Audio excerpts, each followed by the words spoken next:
ကျန်းဘက် PDF များထိန်းချုပ်ထားတဲ့မန္တလေးမတရားစင်ကူတပိတ်ချင်းဆက်သွယ်ရေးလမ်းကြောင်းများကိုတပ်မတော်စစ်ကြောင်းကပြန်လည်ထိန်းချုပ်နိုင်ခဲ့ပါပြီ။ PDF တောင်းကျမ်းသူပူးပေါင်းအဖွဲ့များအနေဖြင့်မန္တလေးတိုင်းဒေသကြီးမတရားမြို့နယ်စင်ကူးမြို့နယ်တပိတ်ချင်းမြို့နယ်များအတွင်သို့ဝင်ရောက်ကဆက်သွယ်ရေးလမ်းကြောင်းများကိုနောက်ဆက်ပိတ်ဆို့၍ခရီးသွားပြည်သူများအားဖမ်းဆီးခြင်းစကြေးကောက်ခံခြင်းနေအိမ်များအတွင်သို့ဝင်ရောက်၍ပြည်သူပိုင်ပစ္စည်းများအားအတင်းအဓမ္မယူဆောင်ခြင်းနိုင်ငံအကျိုးပြုဆက်ယုံအလုပ်ရုံများအားဝင်ရောက်မိရှို့ဖျက်ဆီးခြင်းနိုင်ငံပိုင်မြေပေါ်မြေအောက်တရားစတာများအဓမ္မနီးဖြည့်ထုတ်ယူပြီးကိုကြိုးသုံးဆွဲခြင်းပြည်သူလူထု၏နေအိမ်များဆက်ယုံအလုပ်ရုံများအစအအုံများအားအခိုင်အမာခံစစ်နေရာများအဖြစ်အသုံးပြုခြင်းအခြေပြုနေထိုင်ခြင်းဆက်သွယ်ရေးလမ်းမကြီးများပေါ်၌ဂိတ်များဖွင့်လှစ်၍ဒေသခံပြည်သူများခရီးသွားများထံမှငွေကြေးကောက်ခံခြင်းစသည့်အကြမ်းဖက်လုပ်ရများကိုနီလန်းပေါင်းစုံပြေဆောင်ရွက်ခဲ့ကြသဖြင့်တပ်မတော်စစ်ကြောင်းများကအဆိုပါဒေသများတည်ငြိမ်အေးချမ်းရေးတရားဥပဒေစိုးမိုးမှုရရှိစေတို့အတွက်လိုအပ်တဲ့ပြင်ဆင်စုဖွဲ့မှုများဆောင်ရွက်ပြီးအကြမ်းဖက်ချေမှုမှုစစ်စင်ရေးကိုဆောင်ရွက်ခဲ့ကြောင်းသိရပါတယ်။ထိုအကြမ်းဖက်ချေမှုမှုစစ်စင်ရေးကိုစနစ်တကျဖြင့်ဆောင်ရွက်ခဲ့ရာအကြမ်းဖက်တောင်းကျမ်းသူပူးပေါင်းအဖွဲ့များယာယီစုမိုးထားတဲ့မန္တလေးတိုင်းဒေသကြီးတပိတ်ချင်းမြို့နယ်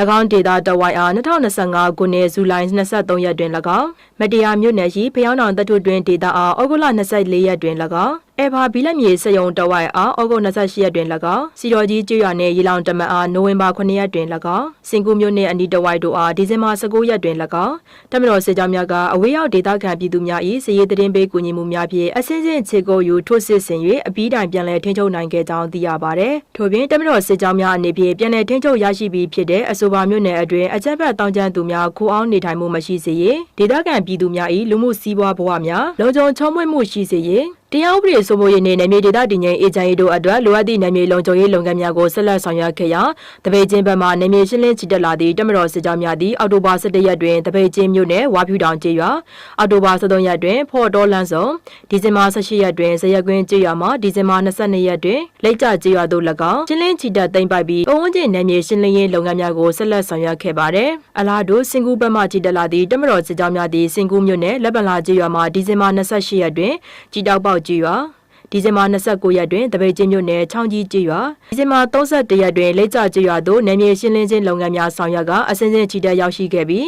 လိတ်ကျကျေးရွာနေရာ၌တပ်မတော်စစ်ကြောင်းများပေါင်းစုံခဲ့ရာမန္တလေးမတရားစင်ကူတပိတ်ချင်းဆက်သွယ်ရေးလမ်းကြောင်းအားအပြည့်အဝထိန်းချုပ်စိုးမိုးဖွင့်လှစ်နိုင်ခဲ့ပြီးဖြစ်သဖြင့်ဒေသခံပြည်သူများခရီးသွားပြည်သူများအနေဖြင့်တွာလာအသုံးပြုနိုင်ပြီဖြစ်ကြောင်းသိရပါတယ်။တပ်မတော်စစ်ကြောင်းများအနေဖြင့်တပိတ်ချင်းမိုးကုတ်အနီးဝန်းကျင်ကြီးဒေသခံပြည်သူများ၏လူမှုစီးပွားဘဝများလုံခြုံစေရေးကုန်စည်ကူးသန်းရောင်းဝယ်မှုများလွယ်ကူလျင်မြန်ချုံမွေလာစေရေးနှင့်နိုင်ငံစီးပွားတိုးတက်ရေးအထောက်အကူပြုသည့်မြေပေါ်မြေအောက်တရားစတာများအားစနစ်တကျစီမံဆောင်ရွက်နိုင်ရေးတို့အတွက်တပိတ်ချင်းမိုးကုတ်ဆက်သွယ်ထားသည့်လမ်းကြောင်းအားအမြန်ဆုံးဖွင့်လှစ်နိုင်ရေးလိုအပ်သည့်နယ်မြေလုံခြုံရေးလုပ်ငန်းများကိုဆက်လက်ဆောင်ရွက်သွားမည်ဖြစ်ကြောင်းသိရပါတယ်ရှင်။